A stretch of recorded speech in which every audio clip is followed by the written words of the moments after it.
Саламатсыздар ма, құрметті әріптестер. Заманауи мұғалім YouTube арнасына қош келдіңіздер. Бүгін мен сіздерге физика пәні бойынша барлық сыныптарға қолдануға жарайтын осындай сайыс сабақты көрсетемін.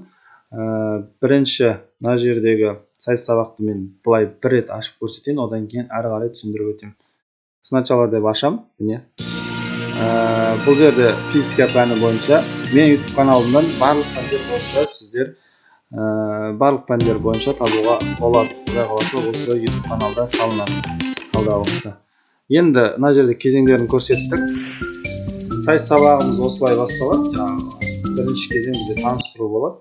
Таныстыру кезеңінде топ өзінің атауын таныстырады. Сол туралы, яғни қысқаша өнер беріледі, балл беріледі, сондай. Одан кейін кезең бізде екінші кезең ғарышқа саяхат деп аталады. Бұл тест түрінде болады. Мына жерде уақытымыз бар. Уақытты қолданатын болсаңыздар осылай бас жібересіздер. 30 секунд осы жерде уақыт ойланады. Сұрақ бойынша. Бұл жерде сұрақтары физика пәні бойынша жеңіл сұрақтар, одан кейін логикалық сұрақтар, одан кейін жұмбақтар, әзіл сұрақтары, сондай қызықты сұрақтар құрастырылып салынған. Енді бірінші кезеңде бізде тест болғаннан кейін көбінесе бұл жерде жеңіл түрдегі термин сөздер, аспанда бізде физика туралы сұрақтар болады. Енді дұрыс жауапқа басып көрсетейін, былай шығады. Осылай ғарышқа ұшып отырады. Міне барлық не бойынша бізде әртүрлі ғарышқа ұшамыз. Мына жерде мысалы жерге барамыз деген сияқты. Так, бұл сұрақтың жауабы бізде килограмм. Енді мен уақытты қолданып жатқан жоқпын. Жібере саламыз. Келесі бізде мысалы қате жауап, Ньютон дұрыс жауап. Басқа ғаламшарға ұшады. Енді басқа шаблондарды қазір тағы да көрсетем. Бір-бірлеп көрсетіп өтем. Өткені қазір мен басынан бастап көрсетіп өтсем, уақыт көп кетіп қалды. Сол үшін түсіндіріп өтейін. Бұл шаблон физикаға арналған, жаңа айтқанымдай. Сұрақ тақырыпты өзгертуге болады. Мына жердегі сайыс сабақтың сіздер кез келген пәнге қолдануға болады. Бұның жоспары бар, дайын түрде міне. Сұрақтары осы жерде қолданылған, тест сұрақтары жауабымен бірге. Одан кейін жаңа жұмбақтар, мақалдар, одан кейін я жоқ ойынының жауаптары барлығы жоспары осы жерде бар.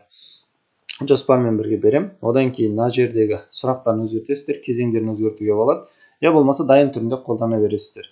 Енді мына жерде тест, жаңа айтқандай, бұны дублировать етіп көбейтсеңіздер болады, болмаса алып тастап азайтсаңыздар болады. Менде 10 сұрақтан жасадым, бұл жерде 40 сұрақ. Жалпы сұрақ саны 40. Мынау тест түрінде, екінші кезең бізде сұрақ жауап түрінде. Мен қысқаша айтып өтетін болсам, үшінші кезең бұл ұяшықтар таңдау бойынша болады. Төртінші кезең, бесінші кезең, бірінші кезең бізде атау болды ғой.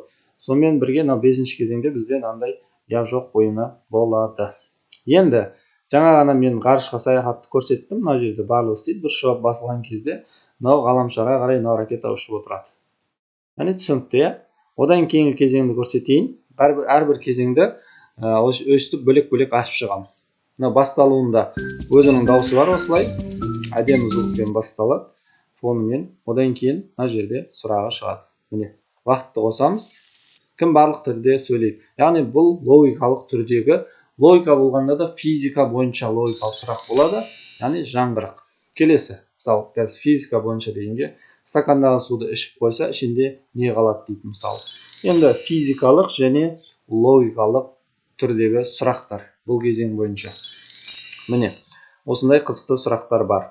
Енді келесі кезеңді көрсетейін. Бұл жерде сиқырлы ұяшық деп аталады.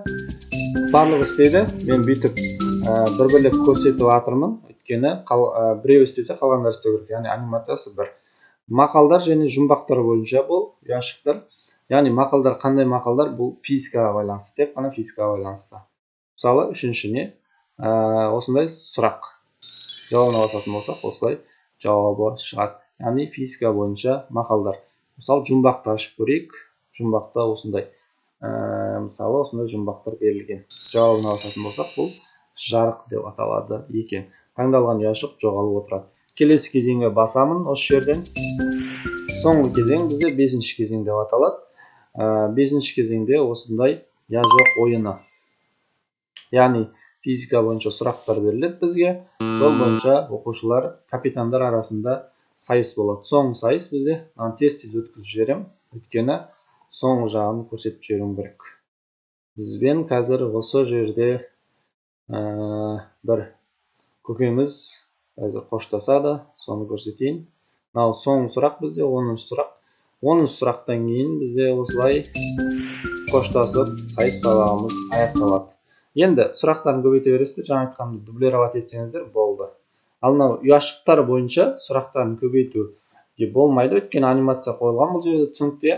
Ал қалған кезең 3 кезең бойынша сіздер өздеріңіз сұрақтарын көбейте бересіздер, дублировать етіп көбейтесіздер. Болмаса бүйтіп көбейтесіздер. Мен сіздерге көрсетейін. Мына жерде файл деген жерден мына видке бассаңыздар, мына жерде сортировщик слайдов деп тұрады.